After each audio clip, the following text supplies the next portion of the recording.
Okay, so again, welcome to this webinar, ISO 31000. We are actually on this looking to ensure that we are looking at the ISO 31000 across all domains, ERM, BCM, ITDR, information security. The approach is reasonably always the same, whereas the specific questions asked, the specific analysis, what could go wrong, consequences of it going wrong, those are substantially different. And with that, I am going to be walking through the slides. About us, we are certified. We operate in business continuity, crisis management, disaster recovery, green IT risk management, information security. We consult, train, assess, and certify in each of these domains. Okay. Risk assessment, just a quick quotation from this reasonably respected person, supposedly a very, very wise man called Chanakya, author of the Arthashastra. A person who can foresee problems, stroke difficulties, and identify proactive solutions will live happily. And I think that's what it's all about. Not knowing that there's a problem is really not smart. You can't really be prepared if you don't know what may happen. In sometimes ignorance is bliss. You can be happy, but probably not smart, frankly.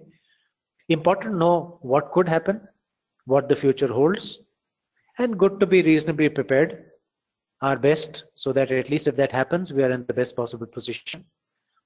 With that, we may not be in bliss, but we may at least have the self-assurance and self-comfort that if something did go wrong, we have a sneak preview, we are reasonably well prepared, and we can swing into action if that eventuality did happen. So important to be able to foresee problems and ideally put in place mitigants and solutions and controls and tests and exercises.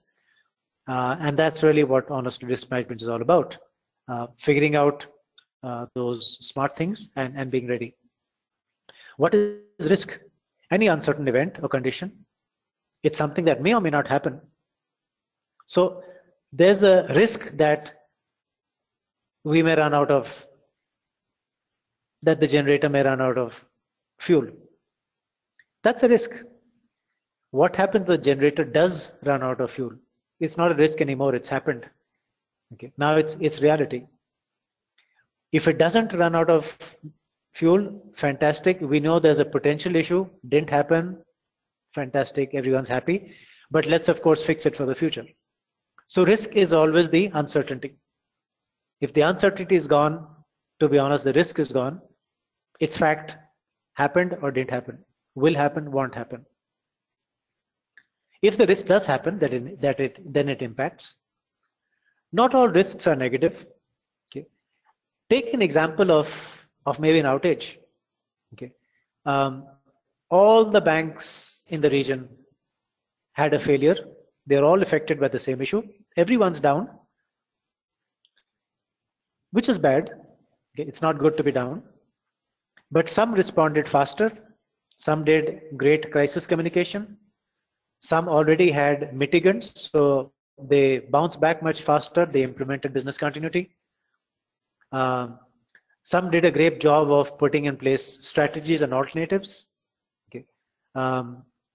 Some did nothing, but they just managed their customers well, or luckily the nature of business was different. When the event is over, there are different perceptions about each of these institutions. For some people may say, terrible, unprofessional, didn't have their act together. For some, they'd say, wow, well done. You managed it really well. You kept us informed. We're happy, no hard feelings. We realize things happen, but you managed it really well. Same event, consequences on all those banks are perhaps different based on the way, what they did and how they did it. Therefore, I'd actually say not all risks are negative. In fact, at times, you can even create a positive out of a negative. A bad thing happened, but the way you managed it, you actually came out the same or even better. And maybe after the event, there was a flight to quality. People said, you're the good bank. Let's all move towards you because you do a good job of these things. The others are not professionals. So typically risk is taken as a negative connotation. but a risk could have a positive impact also. In fact, you'd really say that the opposite of risk is an opportunity. You know there's a potential issue, you fixed it, you've actually increased your ability to do something new, so possibly an opportunity there. The honest fact is risk is implicit in everything, including business growth. Doing nothing also has a risk. Just stopping and standing on the road, that's probably a risk. You're not moving forward, but you're just standing there, you buy. So let's be clear that if you needed to take some sort of a risk, the issue is to manage that risk, to take a calculated risk, to take a smart risk, and to be able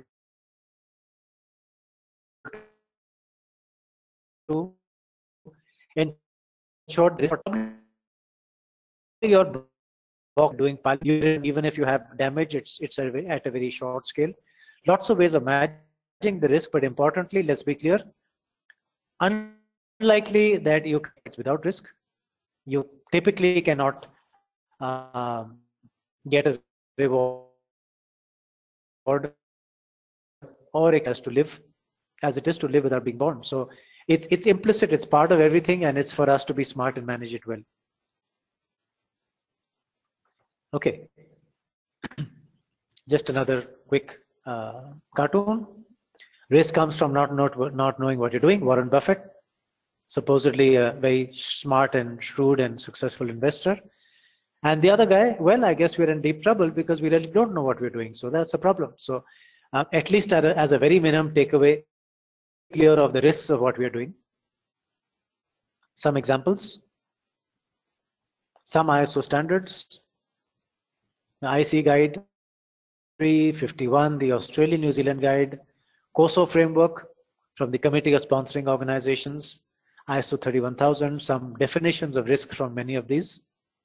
Effect of uncertainty, I think that's really what it comes down to, and typically with a negative impact. Okay.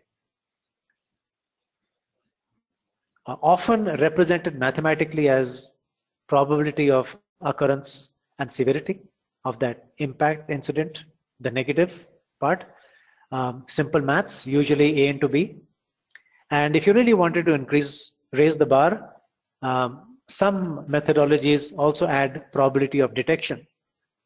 So if, let's take a fire control system, do I reduce my risk if I at least have a fire control system that tells me that there's a problem somewhere or there's a heat buildup? At least I can respond faster, I can fix it faster. So I think we'd agree that the ability to very quickly know that there's a problem helps actually bring down the risk and manage it. So perhaps that's another variable that can be taken. Occurrence, severity, and detection. I'm not going to spend, to be honest, a whole amount of time on risk management benefits.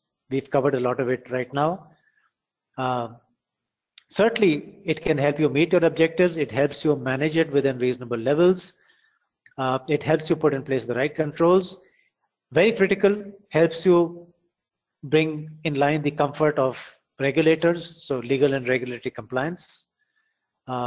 Certainly, it should lead to improvement in governance and processes, helps proactive resource allocation, improve trust and confidence of parties, operational effectiveness, protection of employees and assets, environment, decrease loss, learnings, improve controls, enhance protection proactively through learnings and tests and exercises and environment scanning, and just make the organization much stronger and more effective.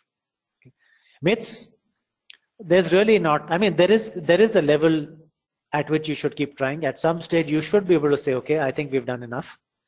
You may need to keep fine tuning.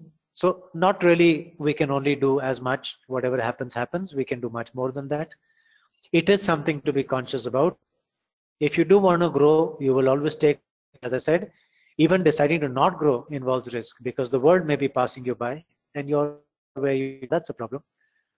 Buying insurance is a risk mitigation strategy. It doesn't help you manage the risk, but it just gives you a fallback option if something does go wrong. Risk management only for large companies, totally wrong. I'd actually say maybe it's even more for small companies, because small companies are more vulnerable. They have more limited resources. It's they may not be able to absorb the shock of a problem.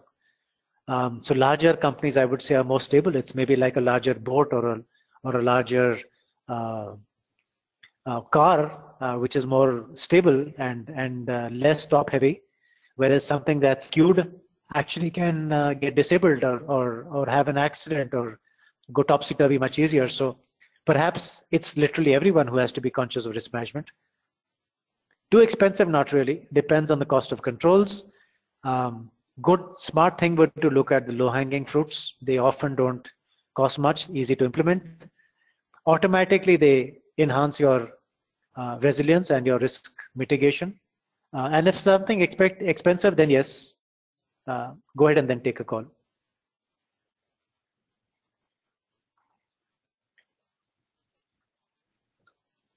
Some more data. A ship in harbor is safe, but importantly, that's not what ships are for. So very clearly, a ship is meant to sail.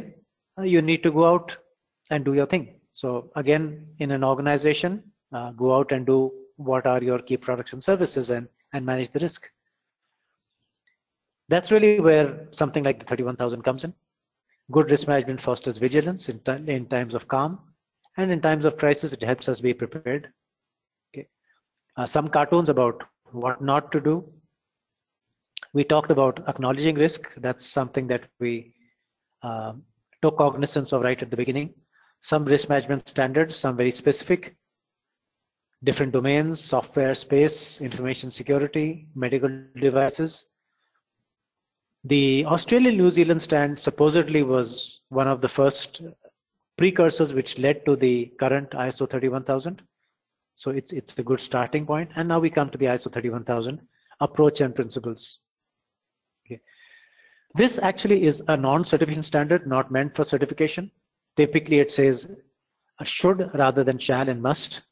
Generic, any group, any type of ownership, any size, any industry, any scale. Applied throughout the life, applied to anything. A decision, a strategy, operations, processes, functions, projects, services, assets. All of them need risk management. All of them have a smart approach. The one key takeaway I would like you to take from this webinar is the 3 pillars of the ISO 31000. And I'll just come to that in a moment. Okay. Key terms, we've spoken about risk management, managing the risk management framework, a bunch of components, decisions, processes, documents, approach.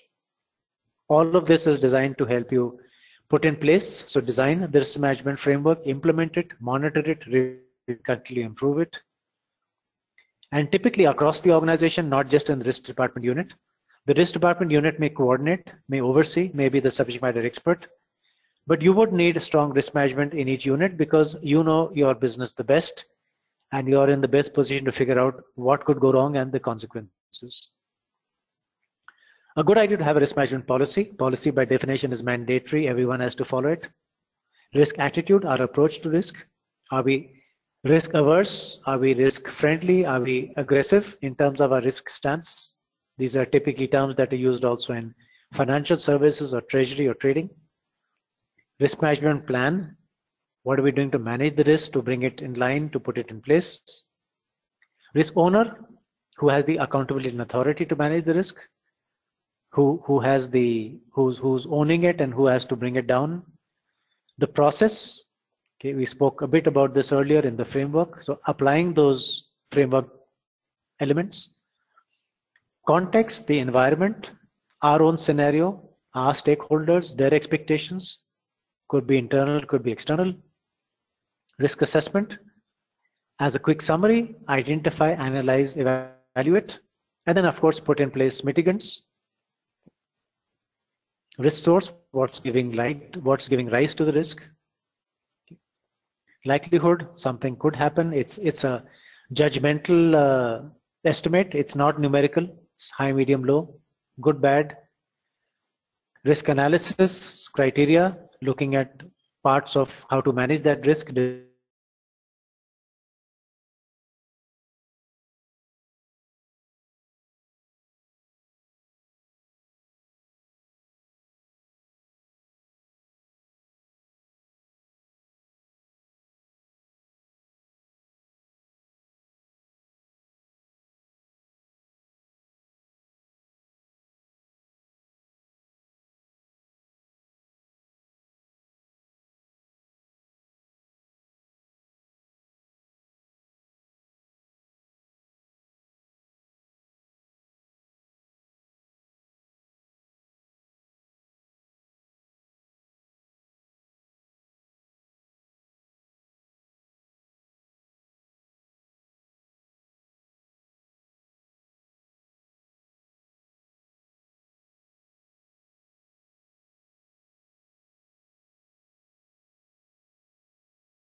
For example, before 9/11, did anyone look at the risk of someone flying a plane into your office and destroying it? And did people therefore have perhaps radars and perhaps air traffic control and maybe the Air Force looking at these things and preventing aircrafts from coming and doing these things? Maybe, maybe not. At least now one's cognizant of that. Even if you can't prevent an aircraft from coming and hitting you, there are at least some risk mitigation in terms of response. Evacuation, helicopter evacuation, various things which allow you that if that did happen, how do we manage it and respond? So what if, I think, is one example of a risk that maybe people may not be looking at actively at this point in time, and similarly there could be many others. Compliance, legal regulation tends to be a big element, totally non-negotiable. The others you may have some discretion. Okay. Possible sources, where could these risks come from? Okay. Brainstorming will bring these out, will bring many more of these out actually. We can classify them in various categories: enterprise, risk, internal, external, etc. Again, some more categorization. Okay. Frankly, this is just putting things in boxes. It's not really addressing the major issue of what could go wrong. It's just classifying it, which is a good thing to do. And if there are classifications missing, then there's some action you can take based on that. Okay. Don't be blindsided, importantly. No way of going. Okay. Wider adoption. Risk assessment in all standards by and large is now mandatory to be in line with the ISO 31000. So if you've mastered 31000, you're in good shape. How do you master 31000? Look at the 3 pillars, follow them through, use that approach, define your parameters, likelihood, how do you do that? Impact, how do you do that? Detection, how do you do that? Mostly all other standards have taken this as a given, and some examples of how to do it in different domains. So let's say in business continuity, this is the approach of risk management, risk assessment in business continuity in line with the 31000. Strategies have risk management. People, IT, work area, suppliers, they all have their risks associated with it. Potential risk for IT disaster recovery, again, different aspects, application, middleware, infrastructure, all of these could create problems. Taking forward the process and ITDR planning, what could cause it, possibilities, controls, you're still left with some amount of residual risk, so just following the full 3 frameworks process. Similar information security, so as I mentioned in the beginning, approach is the same, but the perspective could be different, the questions are different. This is a snapshot of the 3 pillars, and I think this is the one takeaway I want you to remember. This is the crux of ISO 31000. Apply this, master this, and actually you can really master risk assessment for any standard as long as the right questions are asked. An example of a risk maturity model, this is prepared by Deloitte. How do you increase in maturity? How can you say that we are now at the next level? So something to think about. And just towards the end, 10-minute risk management rules. Don't underestimate your risk. Risks don't really go away. Certifications don't make you ready. Technology is not the solution for everything. Be careful of preventing burnouts. You may need to do the same thing again, but pace yourself, do it properly. Data paramount, probably one of the key concerns of CIOs today. Risk management itself, what can go wrong, incident management, what problem can cause. Managing risks, top down.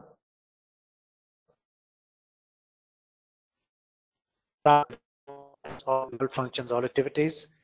Internal documents, maintain your information so your classification, need to know basis. And honestly, lies can, not lies, sorry, statistics can mislead.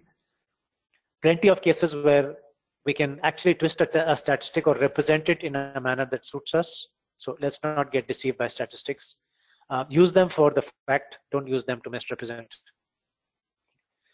I try to truncate this just in terms of the time available. I hope I've managed to do justice.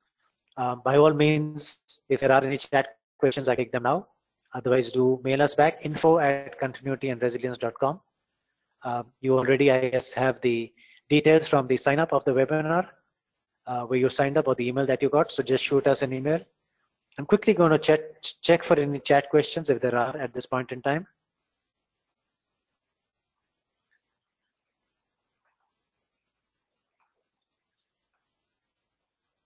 Well, nothing I can see for now. So I think with that, we are just about at the end of this webinar. Thanks once again, and my apologies that some of you had to wait for quite some time. We normally don't do that, and we'll try and make sure we don't do that again. So it's a one-off. Again, apologies. Thanks very much, folks. Look forward to hearing from you if you need something else, and do let me know. Otherwise, with that, I'm treating this webinar as closed. Thank you. Bye-bye.